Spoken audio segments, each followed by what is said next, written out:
Bismillahirrahmanirrahim. Assalamualaikum warahmatullahi wabarakatuh.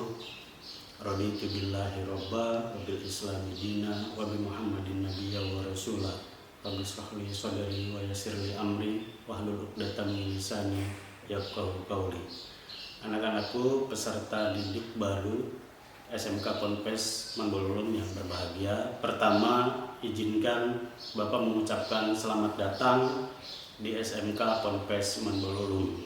SMK Ponpes Manbololum hari ini menjadi SMK pusat keunggulan, sehingga diharapkan bisa menjadi pembeda dari SMK-SMK lainnya yang berada di sekitar Kabupaten Cirebon.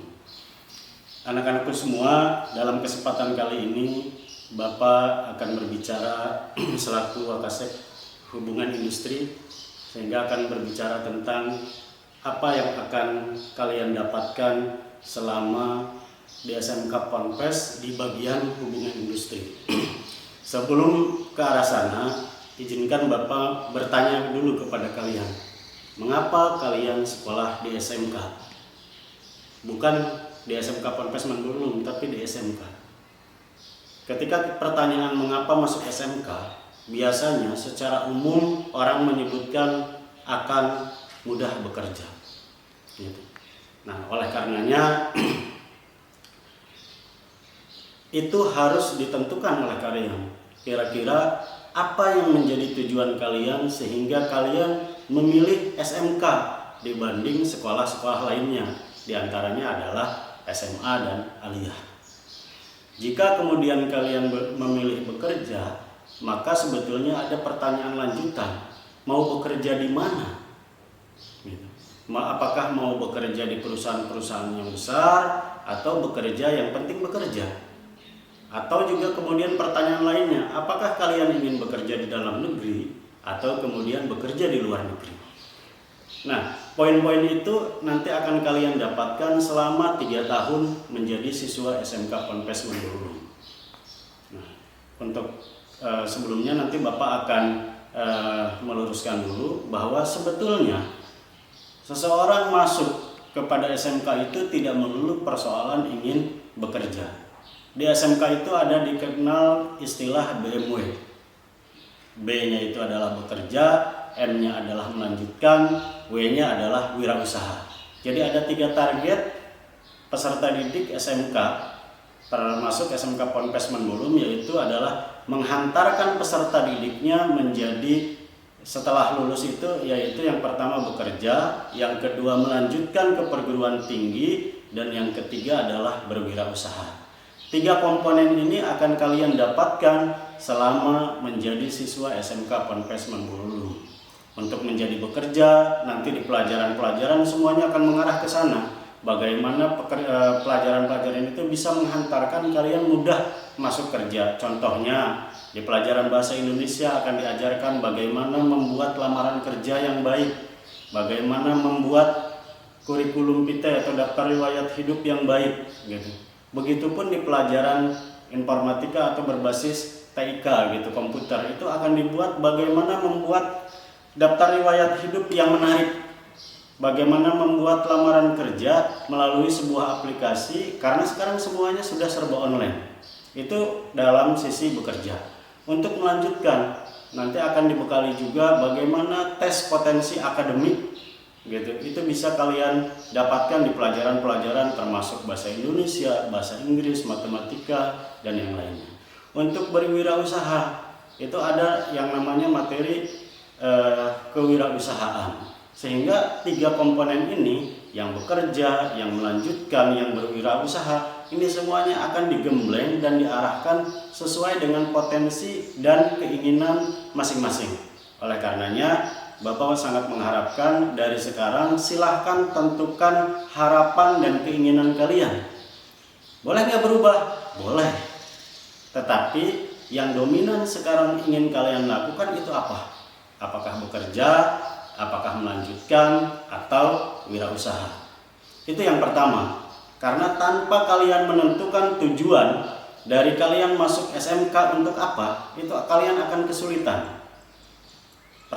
Pernyataan berikutnya adalah kalian harus berbeda dengan siswa-siswa yang lain. Ketika kalian SD, mungkin kalian tidak dipikirkan ketika lulus SD itu masuk SMP mana. Ketika SMP, celana kalian masih pendek sehingga kalian berperilaku seperti anak-anak mungkin masih wajar karena kalian dari anak-anak ke remaja. Tetapi kalau menjadi siswa SMK, itu kalian dituntut kemandiriannya. Karena celana kalian sudah panjang, kalian beranjak dari remaja ke dewasa. Perbedaan mendasar dari siswa-siswa lain adalah siswa-siswa SMA atau SMK itu ketika lulus rata-rata sudah disebut dewasa menurut pemerintah dengan dimilikinya kartu tanda penduduk. Oleh karenanya, sebelum kalian nanti dinyatakan dewasa, dari sekarang persiapkan kedewasaan itu dari sekarang. Karena apa? Karena apapun yang akan terjadi di kemudian hari sangat tergantung dari apa yang kita lakukan hari ini. Oleh karenanya, persiapkan semuanya dengan baik supaya kalian bisa yang ingin bekerja diterima dengan baik di perusahaan-perusahaan yang kalian inginkan, yang ingin melanjutkan bisa diterima di perguruan tinggi terbaik, yang ingin berwirausaha bisa diterima, bisa menjalankan usaha-usahanya. Semuanya akan dipandu, selain di tim kesiswaan, ada juga di tim bimbingan konseling. Oleh karenanya silahkan nanti kalian berkoordinasi, berkonsultasi dengan bagian bimbingan dan konsultasi itu, gitu. Yang berikutnya adalah di program hubungan industri itu ada tiap tahun yang nanti akan kalian dapatkan. Ketika kelas 10, kalian akan mengikuti yang namanya program kunjungan industri. Program kunjungan industri ini dimaksudkan kalian mengetahui budaya industri dan kemudian melihat secara langsung proses-proses yang terjadi di industri. Semua jurusan, baik jurusan TBSM, TKRO, DKP maupun BM itu akan melihat industri-industri yang selaras dengan tujuannya, melihat secara langsung di lapangan seperti apa. Bagaimana sebuah proses produksi, bagaimana tata tertib perusahaan dan yang lain sebagainya. Di sana kita akan bisa menarik bahwa ternyata kehidupan di sekolah itu harus mendekati yang di industri. Kalau kita ingin setelah sekolah bisa diterima dan menjadi karyawan-karyawan terbaik di industri manapun, maka kita harus belajar tentang terutama budaya industri, tentang keselamatan kerja, tentang yang lainnya. Nah, itu yang akan didapatkan ketika kelas 1 kalau misalkan kita sudah tatap muka. Kalau misalkan ternyata kondisinya masih pandemi seperti ini, mungkin proses kunjungan industrinya tidak bisa seperti biasanya. Karena bukan hanya tidak boleh di kitanya, tetapi juga masuk ke industri pun kita akan kesulitan. Karena di perjalanan pun sekarang mobilisasi itu dibatasi. Itu ketika kelas 10. Ketika kelas 11 akan ada program yang namanya praktek kerja lapangan, Prakrin atau PKL.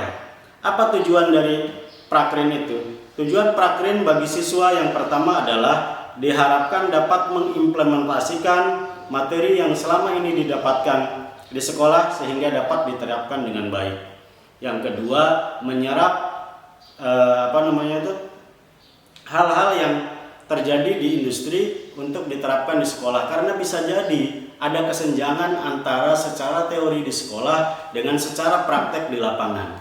Ini adalah program link and match antara pihak industri dengan sekolah, sehingga ke depan diharapkan apapun yang diajarkan di sekolah itu diterapkan di industri. Begitupun sebaliknya, apapun yang diterapkan di industri itu diharapkan dilakukan di sekolah. Oleh karenanya, selain program PKL ini, di awal tahunnya itu ada yang disebut program sinkronisasi kurikulum antara satu jurusan dengan industri pendampingnya. Diharapkan match antara industri dengan pendidikan itu. Nah, itu salah satu tujuan dari praktek kerja lapangan. Pertama adalah mengimplementasikan apa yang telah didapatkan secara teori dan praktek di sekolah disesuaikan dengan apa yang terjadi di lapangan. Yang berikutnya adalah mengetahui budaya-budaya industri di lapangan, di industri, sehingga itu kemudian bisa menjadi nilai tambah di sekolah. Semua jurusan melakukan program praktek kerja lapangan, dan ini adalah salah satu syarat kenaikan kelas menuju kelas 12. Dan ini menjadi pembeda antara sekolah-sekolah SMA dan aliyah dengan SMK.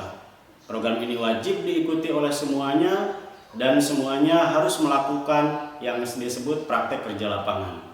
Program praktek kerja lapangan itu tidak hanya kemudian praktek di lapangan, tetapi kemudian nanti harus mengambil salah satu subkompetensi yang telah didapatkan di industri untuk dibuat menjadi sebuah laporan praktek kerja industri dan kemudian dipresentasikan di depan para penguji di sekolah gitu. Jadi ada yang disebut pendamping dari sekolah, ada yang disebut pendamping dari industri. Untuk hal-hal yang bersifat administratif dilakukan di sekolah, untuk yang bersifat praktik itu didampingi secara langsung oleh industri.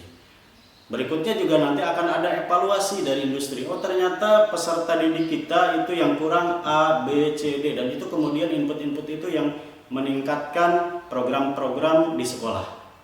Nah nanti setelah kelas 2 atau kelas 11 masuk ke kelas 12. Di kelas 12 itu ada yang disebut uji kompetensi.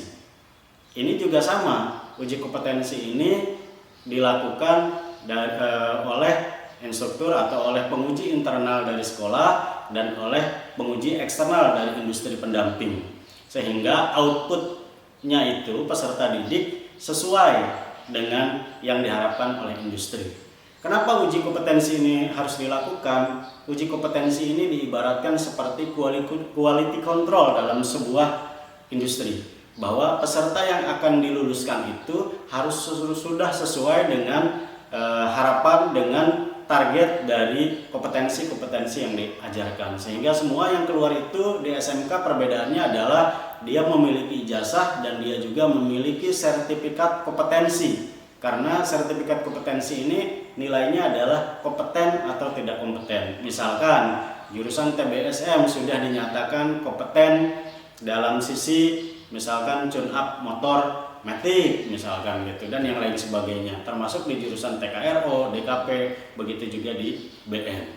Itu yang nanti akan didapatkan selama kelas 10, kelas 11, dan kelas 12. Berikutnya, hubungan industri ini, di Hubin ini ada yang disebut bursa kerja khusus. Bursa kerja khusus ini diharapkan bisa menempatkan lulusan-lulusannya ke industri-industri yang diharapkan. Hari ini BKK kita sudah mampu mengirimkan, karena kita kerjasama dengan PT Minori, ada yang ke Jepang, ada yang ke Malaysia bekerja sama dengan Sudinar Arta, ada yang masuk ke Daihatsu di Indonesia, karena ada yang disebut juga forum BKK se-Kabupaten Cirebon gitu.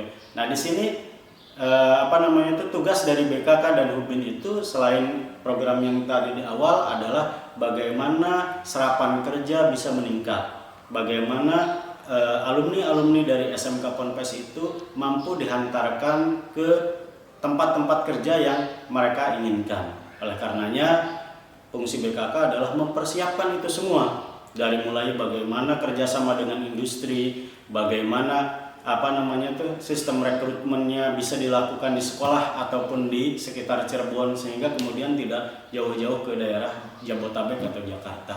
Tesnya cukup di Cirebon, setelah lulus baru bisa masuk ke sana. Oleh karenanya semangat untuk kalian yang baru masuk ke SMK Ponpes, yakini bahwa SMK Ponpes adalah salah satu yang terbaik yang mungkin hari ini bisa kalian dapatkan, dan doakan kami di pengurus, di manajemen supaya bisa menghantarkan kalian seperti apa yang diharapkan.